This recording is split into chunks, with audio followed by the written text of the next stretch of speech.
Welcome to another edition of the eSpot with Camille. The eSpot is your location for the latest in entertainment, beauty, and design from the people who make it. Thanks for joining.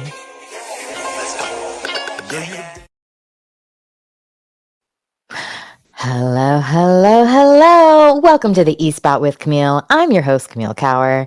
And today we are traveling the world. Not really, but we're going to go to a world far, far away. No, actually, let me stop playing around. Serious talk right now.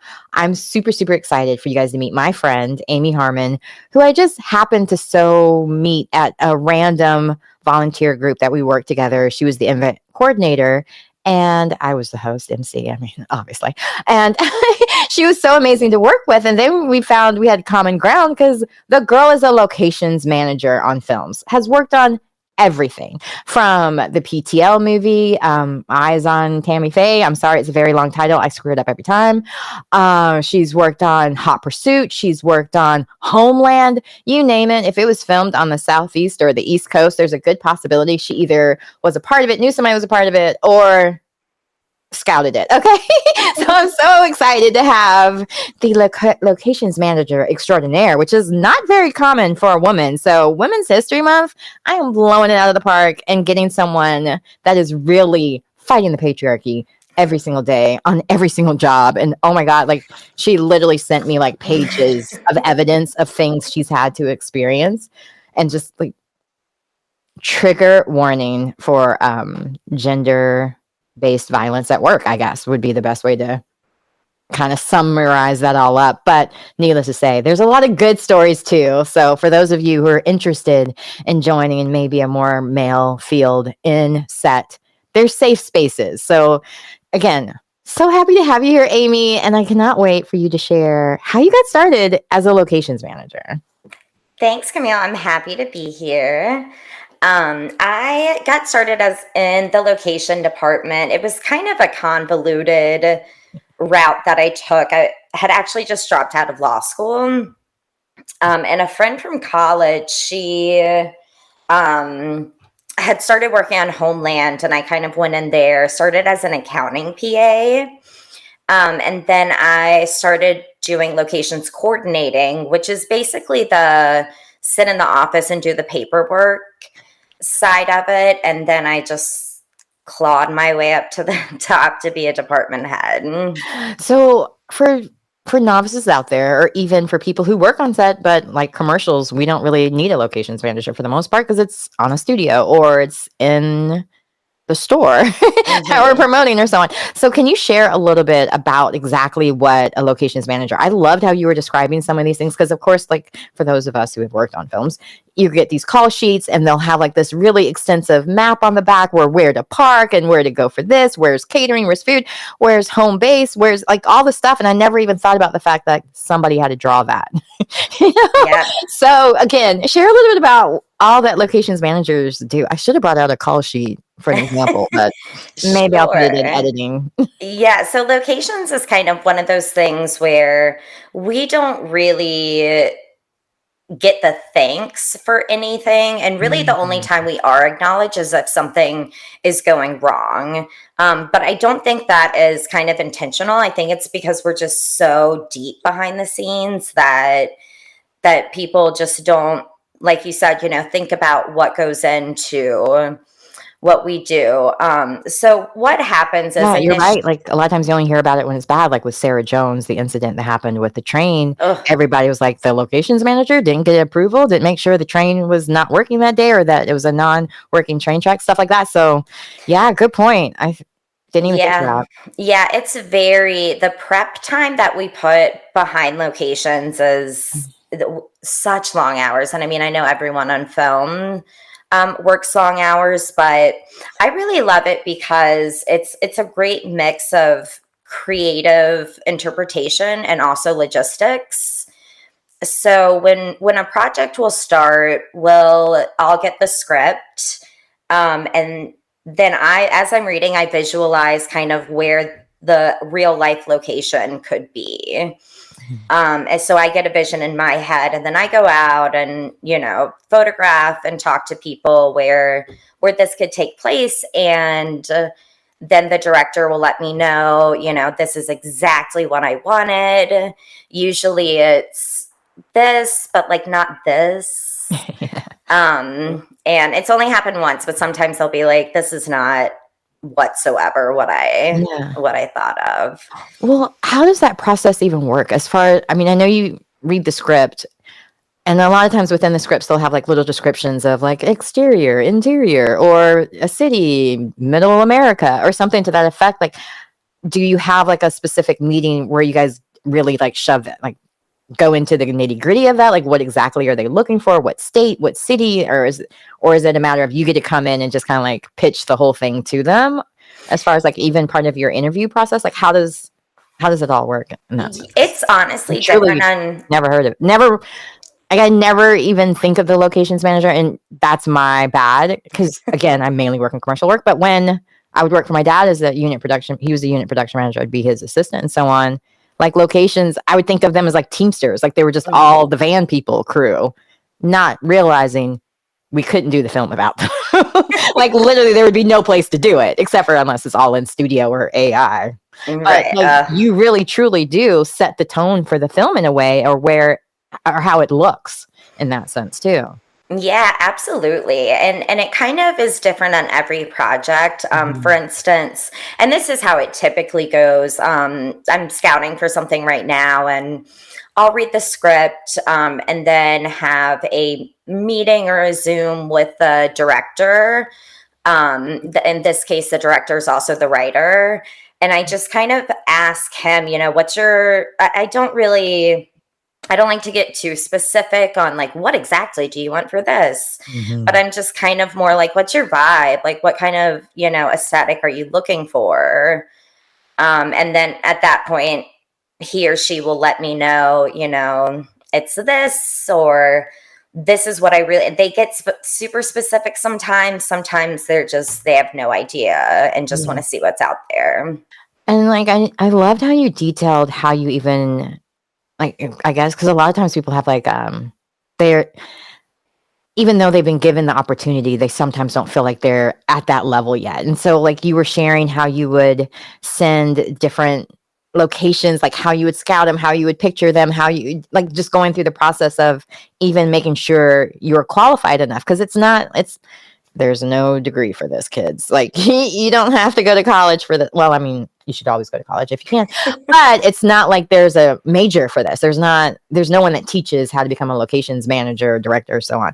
So with going through all that process, was there someone that that you feel like really help you, like, I guess, scale in your skill set, or really just discover at the same time like how to talk to directors to get exactly what they're looking for, or even figuring out what's like how even to budget these different locations? Like, don't know, don't give the homeowner the first thing they want, or don't get a new set of wood floors out of the deal or something like that. Like, how do you even go about learning all those things, because it's not a class, it's not a program. Yeah, and it's tricky and it's different on each movie. But I started in the department as the coordinator, and I just really wanted to move up within that department because I liked it so much. It is such a male driven department. I have been on many a project where I'm the only female in the department. And when I started, I just didn't see a lot of female department heads for locations. I was fortunate enough to one of my mentors, her name is Ellen. I worked with her on the first movie I did locations with, and she not only was capable, but she was better than the guys. And in between shows, I would go, my brother had a real estate business, and I would go to his empty houses and pretend like I was scouting Yeah. with my camera. And then I would send the pictures to Ellen and say, is this the kind of, because for production designers, they're used to seeing things in a certain way to tell the story of the location. So, getting that down, and then even in between shows, making maps on my own and sending those. I spent pretty much every spare minute I had Yeah. working and trying to move up and get that skill set. That's amazing. So talk about some of the perks of being a locations manager. What do you love the most about what you do? Sure. Yeah. So it's really cool to, at first the creative interpretation of the script. You have a pretty close relationship in the beginning with the producers and the director and the DP. You want to make sure everyone's on the same page, and the location manager then becomes a liaison between the property and the crew. Mm. So it's a lot of negotiating. The production will say, "Well, I Yep, want to there's that do." law school coming in. Yeah, the production will say, "We want to get on the roof and do this stunt," and then the property owner is like, "No, absolutely not." And then you got to be like, "Okay, but we really want to, and let's see how we can talk about making this happen." Yeah. Now, and for all of those out there that may be already in crew or works in film industry, I'm sure you're all aware of this wonderful fun group called Crew Stories, and they have some of the funniest things about locations manager that I just want to kind of run through with you a little bit. One that stuck out to my head that I thought was hilarious is that sometimes, and when they know, like when the neighbors or something know that there's a film in the area, that they will do things to try to make filming more difficult to try to get paid to shut up or something like that. Have you had to ever deal with something like that? And I guess some of I the pitfalls of filming? I have, absolutely. It's really Yeah. tricky in a neighborhood. Mm. So if we're filming in a house, we typically, the houses beside, right beside and across, we have to pay them, make sure they're included, and they'll be able to work with us. We get their numbers, and as it gets a little further out, like sometimes we may lay a cable across someone's yard, and we pay them for that, or sometimes we do, it's called an inconvenience fee, and those are the people that you know see us filming and then start mowing their yard. Mm. And it's like, hey, we need you to stop. What's your price? Yeah. Yeah, but they You can't definitely. just send over a PE. Look, we'll do it later for you. How about that? Yeah, But I guess it's not safe for the PA yeah, to be sent out to do those kinds of jobs when they should be helping making the film, obviously. should be. Yeah, I'm kidding. so well, I don't want to give any homeowners any ideas either. Like the idea is to not be a pain, so people will keep filming in the area and keep bringing money to your community and so on. But what have been some other pitfalls that you've had to experience as a locations manager? I guess not just as a woman, but just in general for people who may be interested in looking into this. And then we'll touch on the fact, like obviously working in a male predominant area, no matter where you are, there's like extra hidden problems sometimes with that, and we're feeling a lot more isolated or not even feeling that you're qualified for the job. But I want to talk about the things that may be more general, and then we'll get into this, girl, because I was like, what am I reading? Is this an affidavit? Is it like is this a movie pitch? Because oh my gosh,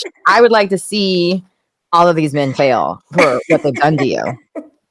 Um, yeah, I like to see their do. I like to have, yeah, for them to have their moment in the fire pit. But go Same. ahead. Yeah, it sucks. Like we're all there at work. Nobody wants to be harassed, treated badly. Like For some at work. reason, and I don't Yeah. know what it is, and I would hate to assume it's because we don't really register as people like they do. But yeah, Mm. there's just something about, I'm at work too doing my job, and I don't want to be bothered Yeah, while and I'm like doing it. with some other places also, like other careers, a lot of times they do background checks, and that's one thing they don't do on most films unless it's somebody that needs to be insured, like an actor or so on, or stunts. So you really never know who you're working with too. Very true. And it really depends on where geographically you are. For instance, I work a lot in Charlotte. Mhm. In Charlotte, location managers are Teamsters. And in New Orleans, location managers are IATSE. And yeah, and in New York, they're DGA. Hmm. Yeah, so it's very, very different, across and sometimes, you have, I mean, I've worked in Boston with those Teamsters, and there have been times when I have been like, oh, this person is annoying me. And one of the guys will say, what's his name? I'll take care of him. And it's like, wait, no, no, no, no, no, I don't. And he'll like give me a little wink, like, yeah, no. And I'm like, please don't kill anyone. And they have that Sean Bryan energy. Oh, I'll go outside with you, sir. You can talk it out. No, I'm just kidding. The Teamsters president, Sean O'Brien. He was in that. There was like a court case. Do you remember that? Like one of the senators was like taking off his watch, ready to go outside with him. Did I you see that? don't. Oh my gosh. It was, I can't even remember what the court hearings were in regards to, but yeah, it didn't go well. Like I guess they were Twitter fighting. Sorry, I don't. I can't help it. Just dyslexic. If you're new here, I'm dyslexic. Words have power, but sometimes they have cower. So anywho, yeah, they got into a whole like not physical, but like verbal altercation. And Sean O'Brien was like, "Yeah, let's go." You could hear the Boston accent come out, so it's pretty funny that you mentioned because I didn't know where you're gonna go with Boston. I'm like, wait. Ben Affleck's from Boston, and he seems to be a sweetheart. And then there's others like Marky Mark who has questionable tendencies. So, again, tell me more About locations. Yes, and get myself out of this Marky Mark hole. So the other side of locations, kind of after the creative interpretation happens, is it's one logistical puzzle. And that's something that you also have to keep in mind while scouting, because some places, just the logistics of it make it not, we can't film there, because we have to have, base camp where everyone's trailers are, actors, hair and makeup, costumes, producers, and then we also have work trucks, a bunch of them that are very, very big. And then we also have 200 personal cars on a good day. And we also have to make sure that we're not going into sound issues. We're not by an airport. We're not right beside a train. We're not right in front of a busy road. And then we just figure out what goes where. Yeah. And it is definitely a puzzle. I love it. Love doing the puzzle. And then we do, we set up the AC or heat depending on where we are. We do. And I feel like we need to explain a little bit of that for people who may not know, because a lot of times when you're filming indoors, someone's house or a building, the HVAC, so the AC or even the refrigerator can be so loud that the audio will catch it. So most times during filming, all of that is shut off. All the interior electricity is pretty much shut off for the most part. Sometimes the bathrooms might work, sometimes they don't. So electrical bidets are not a fan during those things. But anyway, it's like it's a sound issue and it can be freezing. So sometimes in between scenes, what they'll do is they'll turn on the heat or the AC when they're not rolling, so it doesn't mess up with the audio. But did not realize that was a locations issue again. So absolutely. I'm learning a lot. You guys do a lot, and we're grateful for you. Yeah, I mean, well, because you don't want to be doing a scene and then have the AC kick on in the middle of it.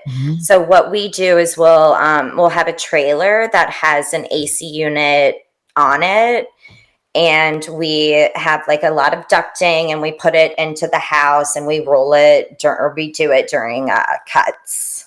Yeah, it's amazing. Yeah, and then we make sure that there are bathrooms the crew can use and the cast can use.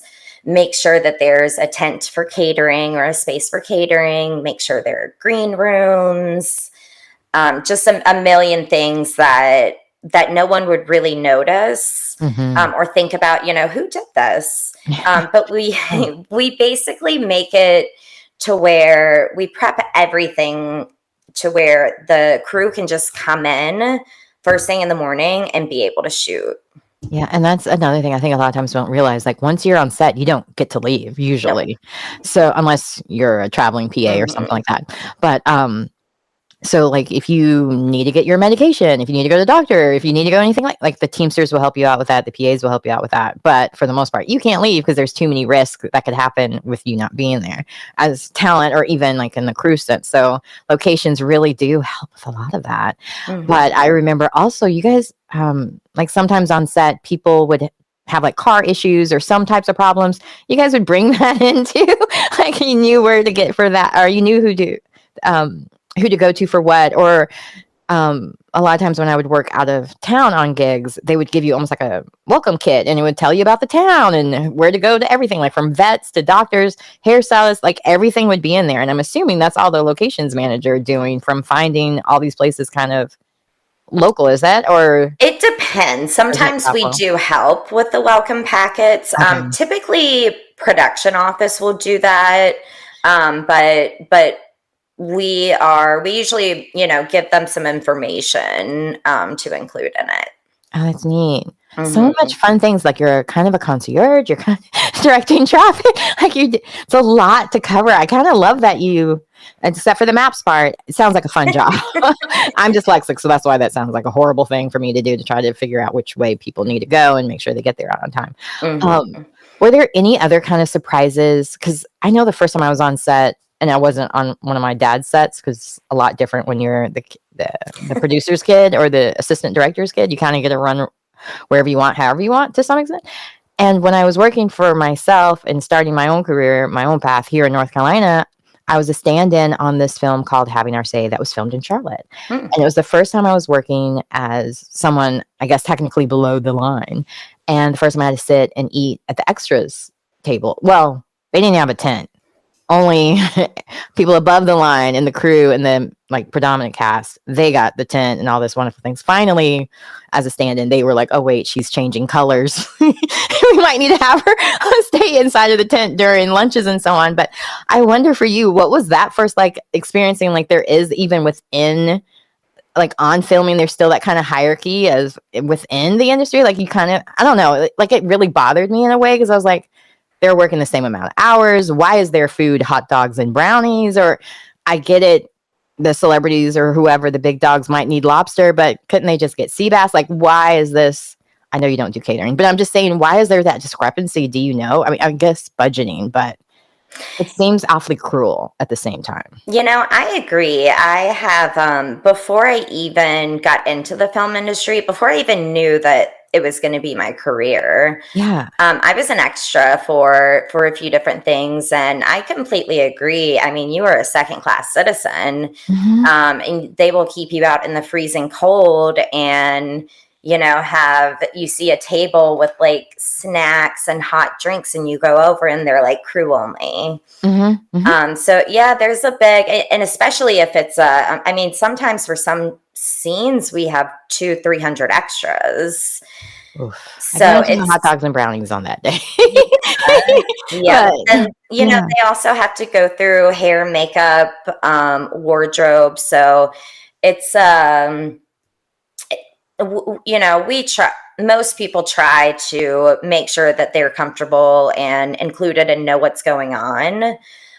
It's usually I work out with hair and makeup, especially costumes. And for costumes, it can be pretty specific, their needs, and just giving them enough space to do what they need to do. And, making sure that if there are a lot of extras, or even if there aren't a lot of extras, that they have a place to sit in between takes or setups or scenes. And sometimes they are low on the priority list, but it's, a good crew will take care of them as best they can. Yeah, I totally agree with that. Um, yeah, I'm not gonna get myself in trouble today. So we're gonna move right along because I was gonna.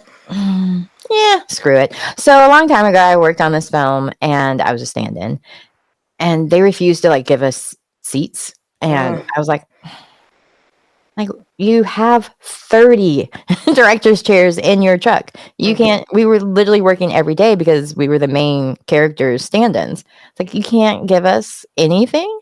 And so one day the SAG-AFTRA rep came on. And so I brought it up. Do you know that rep went and told the producers exactly what I said?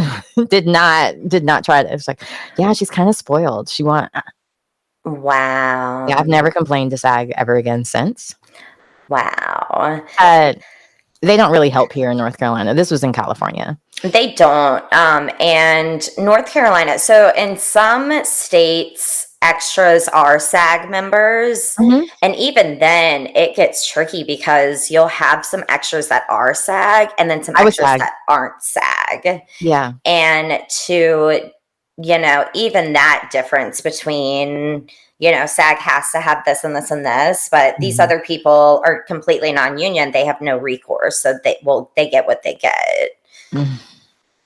That's the one sad thing about working here in North Carolina is that those that don't know any better are easily taken advantage, and it's so Mm-hmm. quick to be like, well, this is what I got to do to get to my dream job. I'm willing to do anything to get there. It's not always just the casting couch. It's also like the abusive crap you put up with on set of working for free, dealing with just exposure, IMDb credits. Some of those are legit good jobs that you learn on the job type of thing, but then some of these they're just like, oh, we're only hiring as local, so that means you have to pay for your own transportation, your own lodging, your own food, your own everything else, and it's like a 20 million budget film. What are you talking about? Or TV Right. show or whatever. So And I know quite a few people in the North Carolina area who they are professional extras. That's all they do for their income, and typically they will kind of hop around from North Carolina to Atlanta to Charleston, and mm, it just must be so hard on them. I can't even imagine it. I got an audition for a TV show that's filmed in Charleston, and I turned it down because I was like, I can't afford like, what if I have to fly down the last minute to Charleston, Hmm. get a hotel? Like, because you never know with being local, like if they decide to pick up a day early or this and the other. And I was like, I don't want to get in trouble with production because I claim to be local and I'm 5 hours away, or different other things of that logistics. That's a problem, but I can't even imagine all the way in Atlanta taking that risk as a local, unless, of course, you have places to stay. Because I don't know anybody in Charleston to stay with, so it would be out of pocket. And like, my heart goes out to him, especially now that there's a risk of another freaking strike. So let's talk a little bit about what did you during the strike to kind of keep yourself motivated and encouraged, and any suggestions for people, I guess, with this upcoming possible strike again, which Yeah, the strike was really hard. So, with Mhm. these things, you have no idea when they start how long they're going to last. So, Right. I think, a lot of people once it started, I'm not sure many people expected it to go so long. No one did. Yeah. So kind of maybe like the first few weeks is kind of like a snow day and you're like, "Oh, I have time and I can do this." And then you're like, "Wait a minute.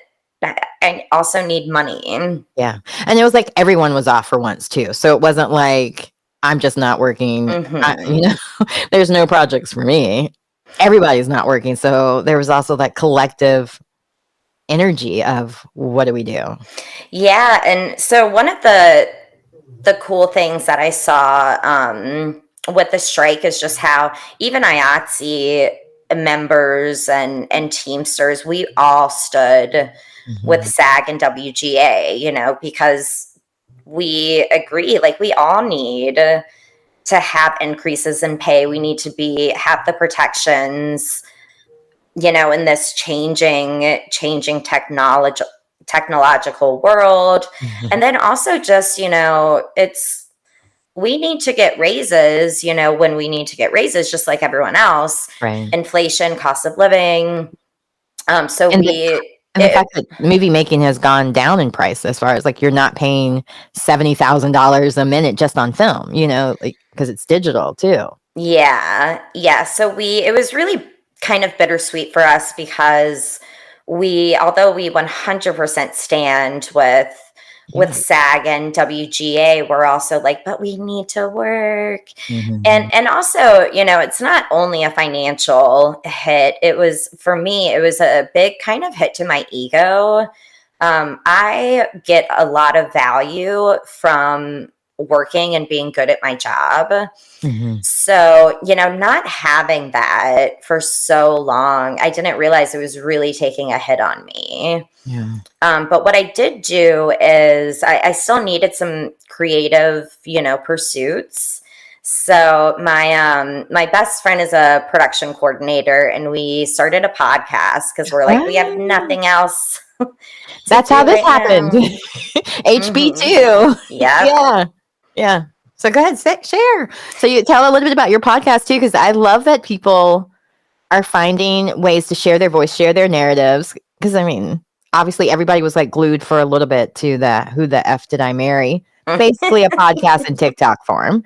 But like it's fun to have that collective experience, but also to realize so many different groups of friends that are doing this. You start like, hey, that sounds like me and my friends. We should do something like this and talk about something fun. So how did you guys decide to do it? And when do I get to come on and hang out with you guys? It sounds like a lot of fun.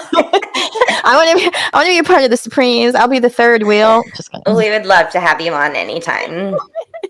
So we started. So our podcast it's called Blurtle, and it's a wordplay on the game Wordle, the New York Times game. And my friend M got me to start doing it, and I would take a screenshot of my guesses and send them to them, and they would be like, "Your guesses are ridiculous. We need to somehow get this out into the public." And they were like, let's just start a podcast called Blurtle. And I think a week later, we started recording. I love that. Yeah. No, I've never done a Wordle. I feel like I'll try to do one today and see. Try to do one. Because what's the concept behind it? So Wordle is you get 5 guesses, and it's a 5-letter word, no clues. So you just start off guessing a 5-letter word, and then it will tell you if that letter is in the final answer, if it's in the right place, if it's in the wrong place. And then it kind of narrows down your choices until you pick the right one. Is it like a timed thing? Like, it is not timed, and there are some that I take all day with. Huh. Yeah. My daughter and I, we have this game that we like to play between each other, Game Pigeon, through text message. And it's something like she'll play me sometimes during her lunch break, or when we're home and my husband is torturing us with whatever sports that may be on, we'll start playing Word Pigeon. Just kidding. He's not much into sports anymore, thank God. But when he did, that's what would be. I mean, we still play it now, but there's like a game. There's like some word games on there. So this is something you don't play with someone else, but you can just screenshot them your guess and like compete that way. Yeah, definitely. Like competing with each other, basically, is what I'm getting. Basically, yes. Yeah. So this would be fun. Oh, great. Yeah. I love that. I love that you guys started with something kind of a silly concept in the sense of like, what are your guesses? To we're just best friends chatting and sharing about the day. I listened to a couple of episodes, and I noticed like you went deep quick on some of those where you're just like, how's your day? Oh, well, this happened, that happened, and this happened, that happened. You're like, whoa, abort mission. Like, what would you say after that? And I love it because it was just a matter of like realizing people are going through real life crap every day sometimes, and they're still showing up, and gives you also that kind of same encouragement that you can show up too, so I love it. Yeah, I'm a bit of an oversharer sometimes. And it's funny because we cut most of the really but yeah, it was intended to be all about the game, and as it's really evolved more into kind of a conversation between friends. We do get to discussing the words and the guesses, but it is taking us longer and longer to get there because there's just this flow back and forth. We both make fun of each other, make fun of ourselves, and it's really fun, and it makes us both really happy. We're not doing it to become famous. We're just doing it because we just really enjoy it. And that's the thing. Can we talk about that for one quick second? Not everything has to be monetized. Right. sometimes you can just have a hobby or enjoy it just for the connections you make, the community you're building, and like with the possibility of TikTok getting banned. Mm-hmm. A lot of influencers looking for work. Yeah, don't come to my job. Don't try to be a model and actor now. Don't, no. I tried your side of the world. It's not for me. But don't come for our work. No, I'm kidding. Come on over. There's enough work for everyone. Um, I want to make sure that I'm cognizant. See words. I want to make sure that I'm considerate of your time. And we did go through so much stuff. And one thing we really didn't talk too much about, which is what I gave the trigger warning about. And I feel like I would be at a disservice if we didn't go over these things, especially in Women's History Month. Like, this is the crap women have to deal with that men aren't always so. Like, to them, it may not seem like such a big deal. Like, oh, I was just complimenting her legs or whatever. But they're at work. They don't need to be put into sexual positions or feeling like they have to do things in order to keep their job, or that you can't look nice at work anymore because of the attention it will bring, and you're not interested in that. You just want to go to work. You would see almost the progression of the pretty girls that worked in crew. Not saying ugly girls didn't do it too. Not, everybody's equal in my eyes. But I'm just saying, like, you would see how they would go from kind of dressing kind of cute into finally like all black everything, like jogging pants. Sometimes in the camera department, because they're just moving so much, they might have on yoga pants or something like that. But even then, it's like looser yoga pants because they don't want any of that attention. And I think it's unfortunate that as many Me Too and moments we've gone through, we still have to deal with, oh, I guess I can't give you a compliment now, but still gives the compliment that's annoying and unasked for. So annoying. It's, the Me Too movement was great. And it shed light on so much that just hadn't been spoken about. And, if the men were paying attention, then they could really, I mean, I had a few male coworkers that actually reached out to me when Me Too was at its height and said to me, I feel like I may have made you feel a certain way, and I apologize if this ever happened. Yeah, I was shocked. So some men do really pay attention and take it seriously, and not every guy on set is bad. Some of my favorite mentors are men, and but they're the men that see me for my talent and intelligence and not my gender. But yeah, I was one of those girls who at the beginning would wear dresses and skirts, and I was in my early 20s and would just want to look cute. And I remember an accountant telling me, when you turn 30, you're not going to care about any of this.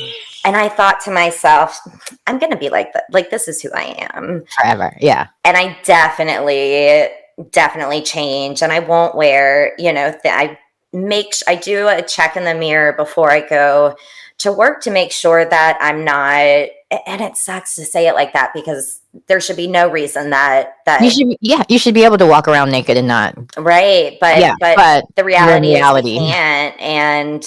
And I just try to wear loose clothing, and it sucks. It really does. Because like, I wear makeup almost every day in my normal life.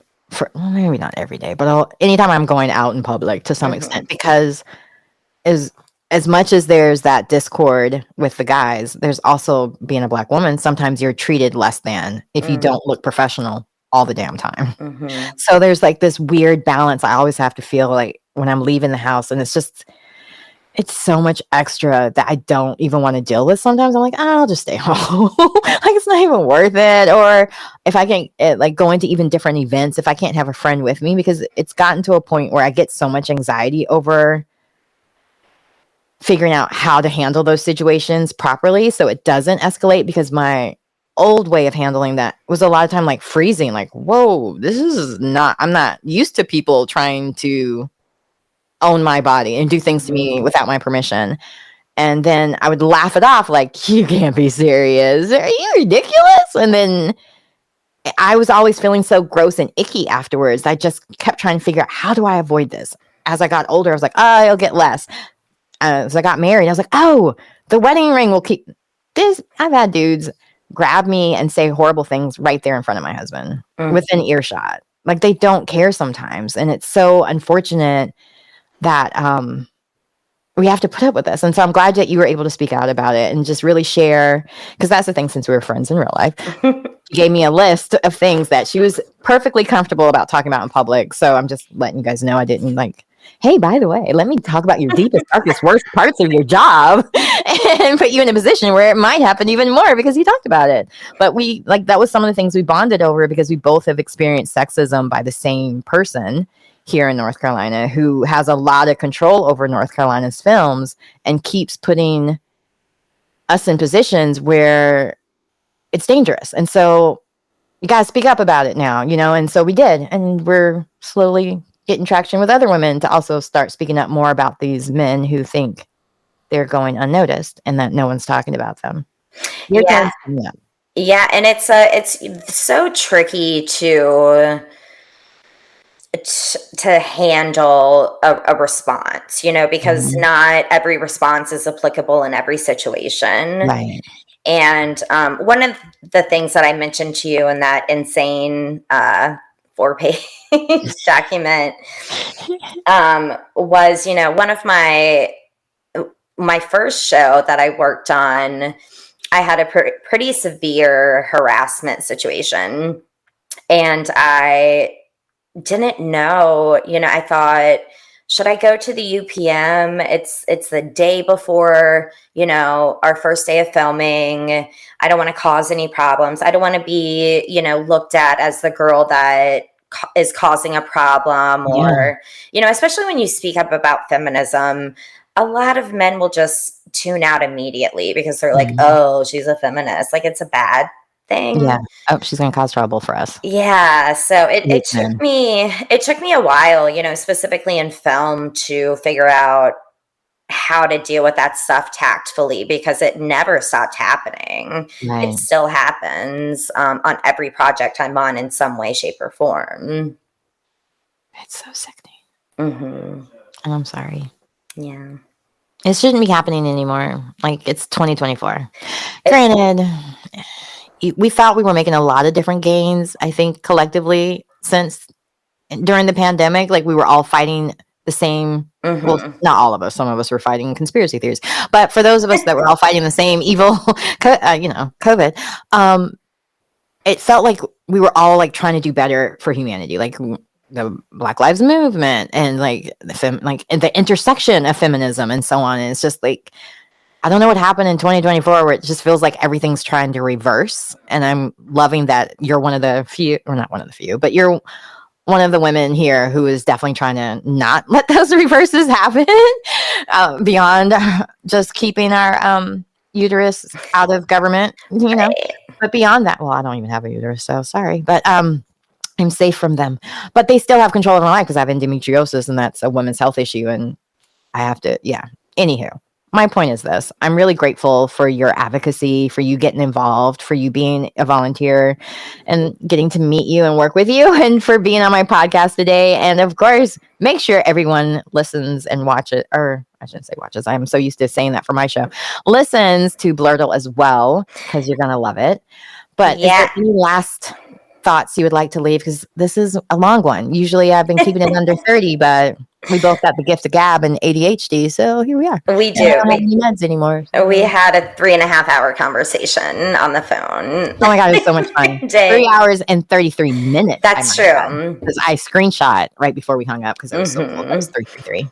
Yeah, I mean, I think that two things. One is that, as bad as things can get specifically for women, you can't stop fighting it. And I went from my first job not feeling comfortable speaking to anyone about a very severe situation to now, if I hear someone saying something, explicit about me, or if someone says something that I really feel like is gender discrimination, I am the first to speak up.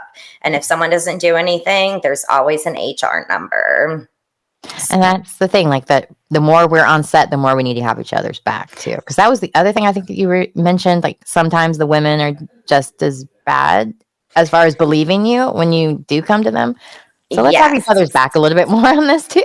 Yeah. I mean, yeah, Everybody wants to go. I definitely Yeah. had a situation where I told a female supervisor about a situation and she said, "Oh, it's harmless," which really shocked me. But yeah, I think at this point, women are really trying to stick together more. And, you know, we're just trying so hard to be taken more seriously. And we have so many gains in the past few years. Well, again, thank you so Yeah. much for being my Thank guest you. today. Thank you. And then I also wanted to, for my podcast, it's called Blurtle, Blurtle. And you can find it on Apple Podcasts, Spotify Podcast, wherever you get your podcasts. Sounds about right. So make sure you like, share, follow Amy Harmon, and also check out her podcast 100%. You're going to love it. Make sure my hand's the right way. Yep. And also, you know where to find all the latest and greatest in not only in entertainment, beauty, design, art, news as well. You can get all of that at CamilleCower.com, and make sure you keep tuning in every Thursday for a new episode. They're available at midnight.